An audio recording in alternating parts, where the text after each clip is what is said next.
Charlie Fox calling DX on 12.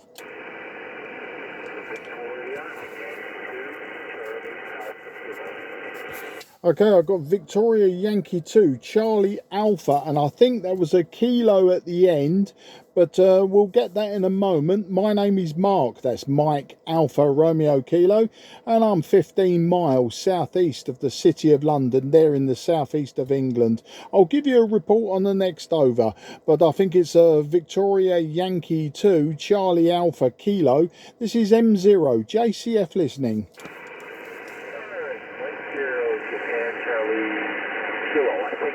Mark, nice to hear you. Victor Yankee 2, Charlie Alpha 2. Located across the bubble from Edward Island. Edward Island. Every signal report with a 5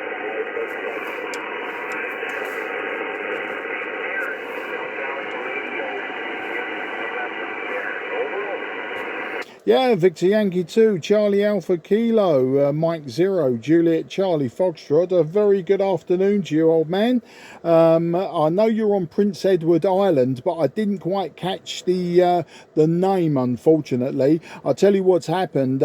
Somebody here local to me has turned on some LED lights, and it's given me S3 of noise on 12 meters, which is unusual. I normally get like 0 noise, but somebody's turned on the lights just as you was answering me. That is just incredible. You're about a 5 and 5 to me in the clear, 5 and 5. I believe you gave me a 5 and 7, but I'm using an IC-7300 by Icom, very common radio. I'm using a 10 meter band 5/8 wave vertical antenna, and the power output is the 100 watts straight from the radio. So that's all the technical info, and hopefully you've got your report there. So back to you, VY2CAK M0 JCF.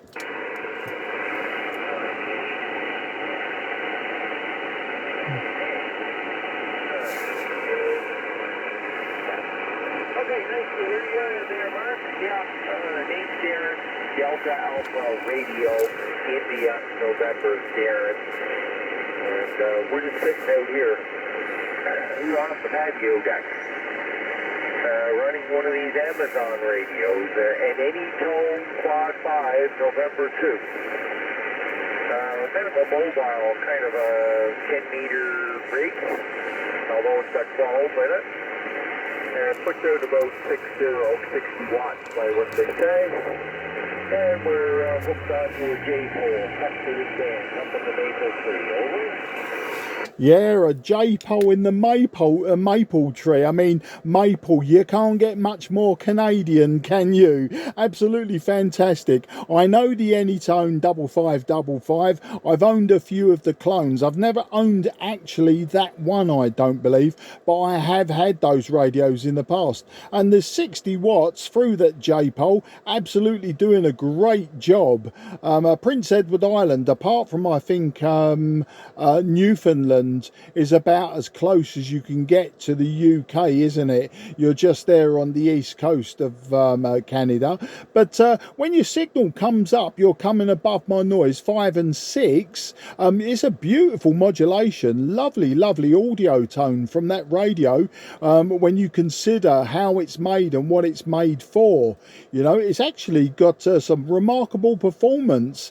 And I believe if the locals turned off their LED lights, I'd probably have a really good broadcast quality audio. As I say, when you're at 5 and 5, you're just above my noise, and you know, it's marginal. But when your signal comes up 5 and 6, absolutely superb. Back to you. Well, thank you very much for flowers. No, well, this is basically stock. I'm not using anything supernatural about it. Just the microphone.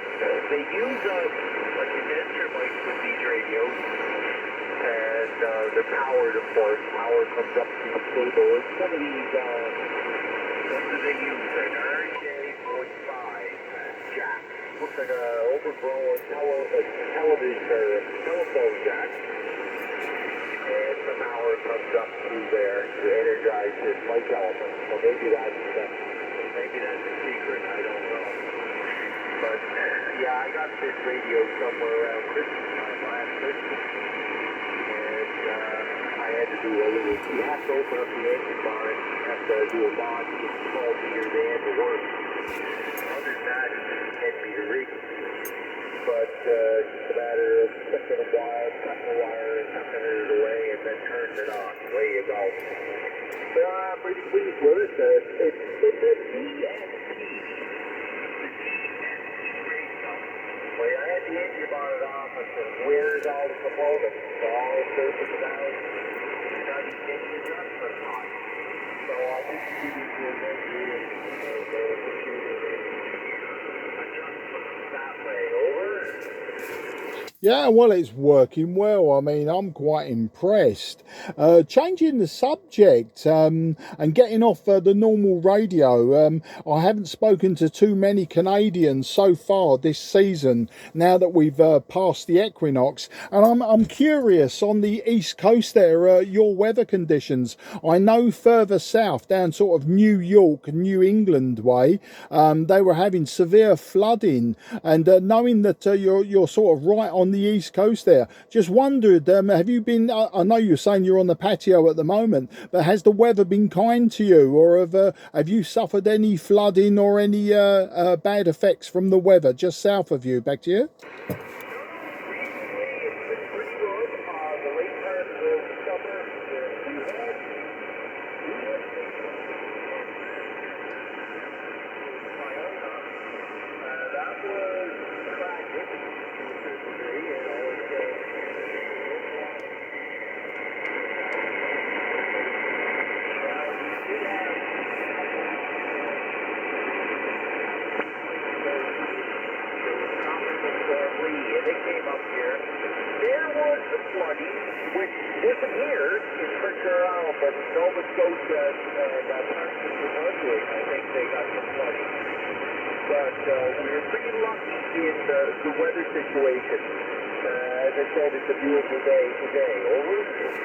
Oh, that's absolutely superb news. Of course, it won't be long before you'll start complaining to us about the snow, unless, of course, you like the snow. Where I am in the southeast of England, we don't get a lot of snow anymore. We maybe get an inch if we're lucky, and it's very pretty for about a day or so, and then it turns to slush. But yeah, we don't really suffer with the snow. But I got friends that live in Pierrefonds, near Montreal, and like in Quebec, and they have the snow, and it starts snowing, and it's like 6 feet deep for about 3 months, and they're always complaining that they get snowed in and they can't go anywhere, they can't do anything.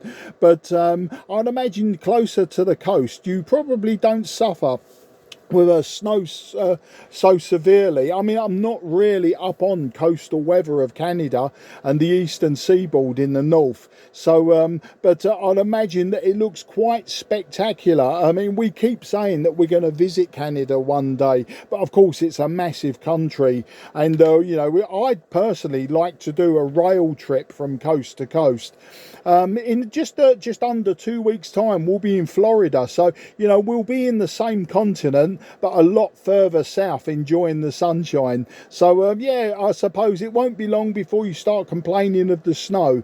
And of course, over the Christmas period, I reckon it's quite spectacular. Back to you. Oh yeah. What we worry about is the nor'easters. Nor'easters. But you know what? The last couple of years, winters have been pretty well non-eventful. Not like the days and years ago that you'd have snow over your head. But no, our winters have been mild for us, but there's always that conflict. You just don't know what Mother Nature's going to do. The upcoming winter, maybe we'll have that much snow. We may have to give some to you guys. Yeah, that would be fantastic. I don't think, I'm 60 years old, and I don't think I've ever seen a genuine white Christmas in all my years being alive. I've never seen that classic Christmas card scene, you know, where you've got the lovely snow on Christmas Day and the decorated trees and everything. So I've still got that pleasure to come. Or maybe I should shift myself to Canada one Christmas. We've been to the USA in Christmas, but once again a lot further south. So we saw rain on Christmas Day, but we didn't see snow on Christmas Day.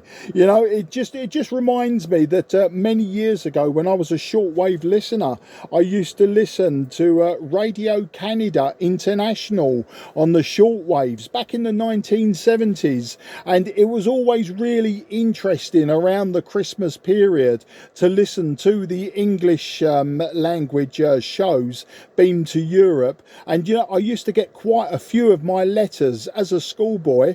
I used to write to the radio station, and they used to read my letters out live on air, and I used to ask them the questions that I'm asking you now. So it looks like I've come full circle. In around 50 years, I'm still asking the same questions of Canadians. Back to you. Well, the big question is, does the Canadians have the answers? I wonder. Sometimes we're perplexed just the same. But yeah, Radio Canada International, the transmitting site is was over in Sackville, New Brunswick. It's kind of like the border between Nova Scotia and New Brunswick. What did they call that? The Pantamar Marsh. It was the saltwater marsh. I remember going by there in my travels, and you see all the antenna arrays in the saltwater marsh. That was Radio Canada International. Now it's gone. Nothing's left. Whenever the budgetary cutback, she's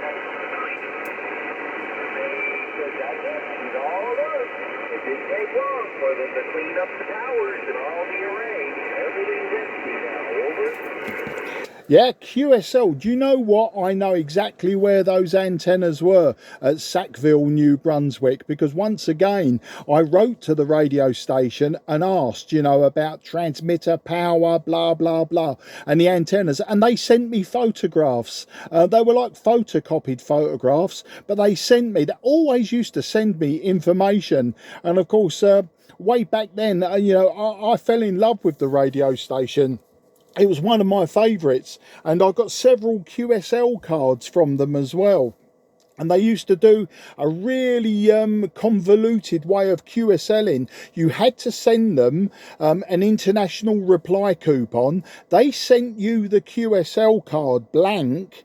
You then filled in the QSL card. You sent it back to them a second time with an international reply coupon. And then they would stamp it and confirm, and then send it back to you a second time. It was a really weird way of QSLing, but I would imagine that, you know, at that point, we're talking the late 70s, it was probably becoming quite expensive to send QSL cards when they knew that they were actually reaching their target audiences. I think possibly 100 kilowatts was the ERP, or maybe that was the input power. I don't remember, but you know, I can even remember the older presenters.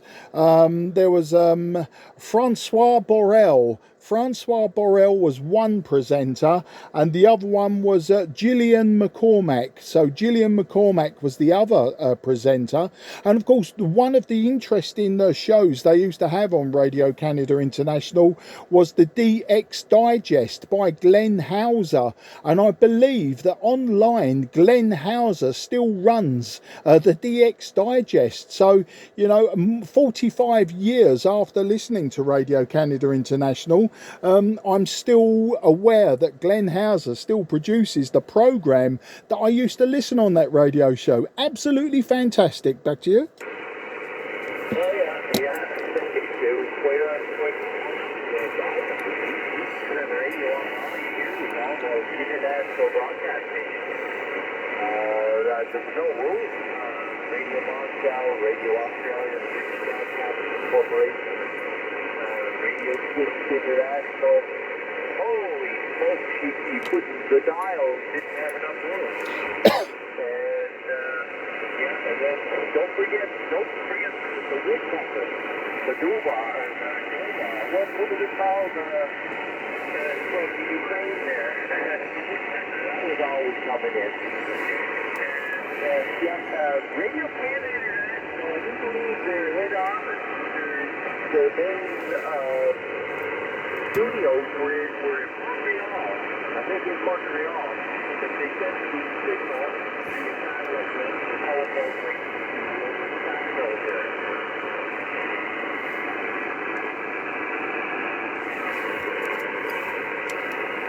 Yeah, I'm not sure. You're just telling me about the studios. Not sure if you stopped transmitting.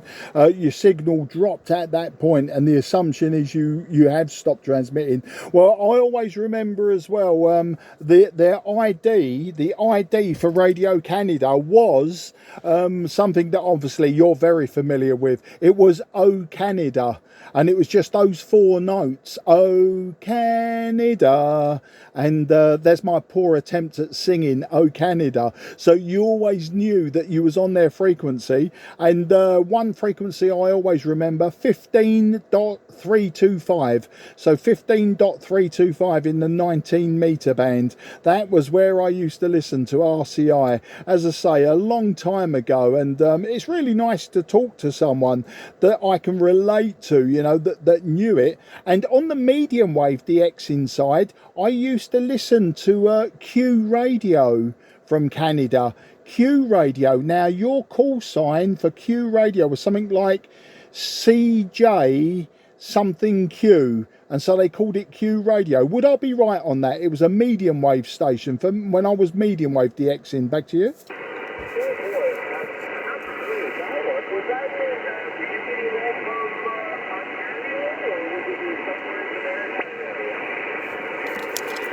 Quite possibly Ontario. Yeah, it was well, I wouldn't say most likely, but quite possibly Ontario. I just remember that Q radio, CJVQ, something like that, was always easy to capture on my medium wave loop. Back to you.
Okay, I caught about 75% of that, but I got the gist of what you were saying. Absolutely fantastic. Well, I'm really pleased to have had this rag chew with you, but I've just had somebody stick their head on your last over into the attic space, trying to get my attention. So as much as I'd like to carry on with this QSO, I think I'd best beat a retreat and find out what was wanted. It's possible that I'll be back on frequency. If you do hear me calling, more than happy for you to come back to me, but I best go and find out what's going on. I know I was CQing, so it's always a shame when that happens, but you know, it's been a fantastic rag chew with you. A little bit difficult at sometimes, but that Anytone radio, it's doing a fantastic job, and you know, it's worth persevering with. And when the propagation gets slightly better in the next few weeks, after I come back from Florida, hopefully I'll start running QRP again, and it'll be great to speak to you again using QRP.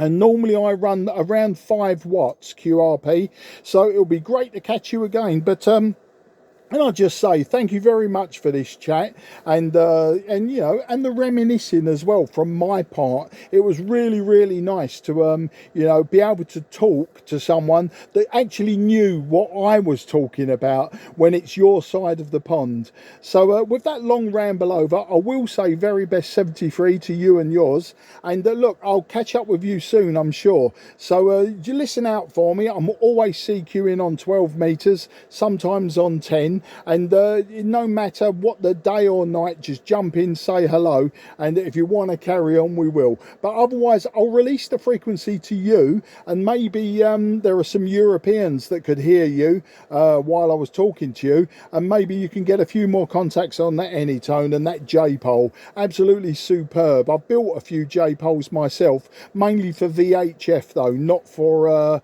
the HF side of things. So I'll say all the best, and au revoir. I'm sure you're not a French Canadian, but I'm just covering all bases. You take care, have a fantastic week, and until the next time, I say bye-bye.